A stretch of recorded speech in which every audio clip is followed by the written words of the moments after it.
hallo zusammen, hier ist wieder der Thomas mit einem weiteren Videotutorial zu Photoshop Elements bzw. Adobe Lightroom. In einem meiner letzten Screencasts hatte ich eben beschrieben und gezeigt, warum mir Adobe Lightroom zum Organisieren und auch zum Entwickeln der Bilder wesentlich sympathischer ist als Photoshop Elements bzw.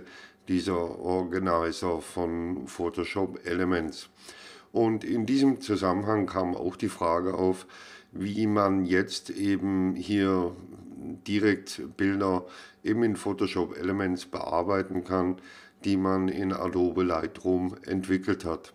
Ich beende jetzt hier erstmal Photoshop Elements komplett und gehe hier eben in Adobe Lightroom.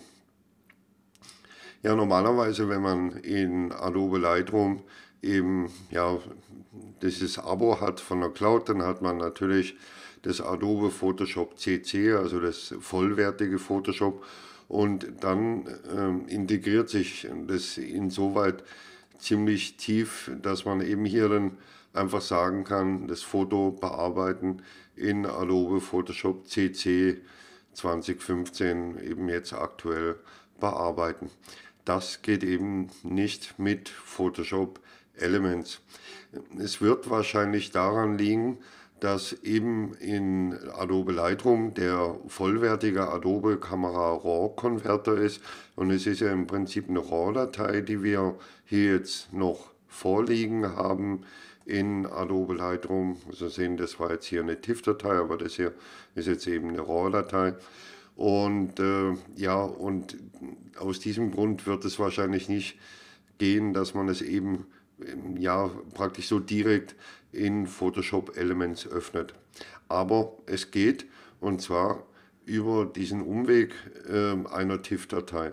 Und zwar solltet ihr hier unter Bearbeiten Voreinstellungen, könnt ihr hier eben externe Bearbeitung, könnt ihr hier verschiedene Editoren einstellen für die weitere Bearbeitung.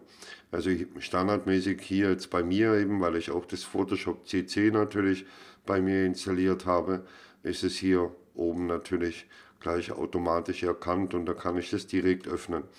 Jetzt habe ich hier Photoshop Elements als einen weiteren externen Editor hinzugefügt. Also da habt ihr hier eben diese benutzerdefinierte Einstellung. Es erscheint auch Photoshop Elements nicht als Vorschlag hier, sondern man muss wirklich über Benutzer definiert gehen.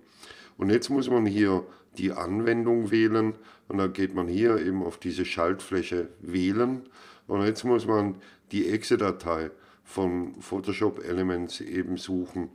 Unter Windows befindet die sich ganz normal unter C Programme. Da gibt es das Verzeichnis Adobe und dann sieht man hier schon Photoshop Elements 14. Eben ist jetzt hier die letzte Version, die ich eben hier installiert habe. Und hier kann ich eben die entsprechende Exe-Datei, also Adobe Photoshop Elements 14, auswählen als externes Programm. Als Dateiformat würde ich euch eben empfehlen TIFF. Man könnte auch Photoshop-Datei, JPEG wäre jetzt nicht so gut, weil da würdet ihr wieder eben mit einer verlustbehafteten Datei im Prinzip arbeiten. Photoshop-Datei, also PSD ist eigentlich die Endung für Photoshop-Datei.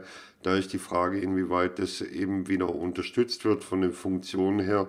Als Farbraum wähle ich eben hier sRGB und als Bittiefe 8-Bit. 16-Bit wäre besser, aber ich habe die Erfahrung gemacht, dass es also eben bei 16-Bit einfach abstürzt. Und ich habe wirklich einen sehr, sehr leistungsstarken Rechner mit SSD, Festplatte, 16 GB RAM und was weiß ich, also wirklich einen aktuellen Intel-Prozessor, also erst vor 2-3 Monaten zusammengebaut, den Rechner. Und trotzdem bei 16-Bit stürzt es einfach ab, das Photoshop Elements.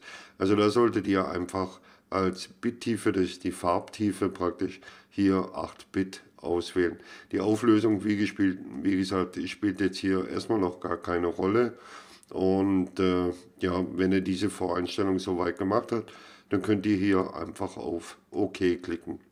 So, jetzt haben wir hier also unsere Bilder, also unsere RAW-Dateien, die wir praktisch vorentwickelt haben in Adobe Lightroom und möchten jetzt noch eben ja einfach in die Bearbeitung reingehen, in die Bildbearbeitung. Und jetzt kann man hier eben sagen, Foto bearbeiten in, und jetzt ist eben hier diese externe Anwendung, also Photoshop Elements. Und hier, wie gesagt, nochmal darauf achten, dass es wirklich 8-Bit ist, weil es sonst wahrscheinlich eben abstürzen wird, das Programm. Dateiformat TIFF, das sind eben die ganzen Einstellungen, die ich vorher vorgenommen habe.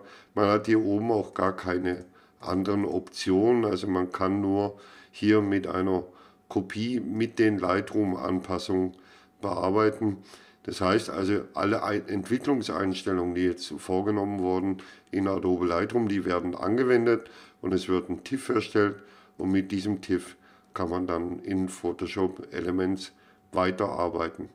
Ja, es öffnet sich dann eben der Fotoeditor von Photoshop Elements, und dann hat man hier eben diese TIFF-Datei hier, und mit dieser kann man jetzt hier eben in Photoshop Elements weiterarbeiten, also sprich irgendwie die üblichen Korrekturen vornehmen, die man vielleicht hier eben gerne an dem Bild vornehmen möchte.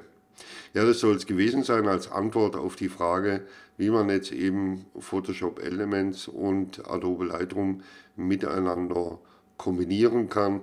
Falls es euch gefallen hat, gebt den Daumen nach oben, abonniert meinen Kanal. Bis zum nächsten Mal, euer Thomas.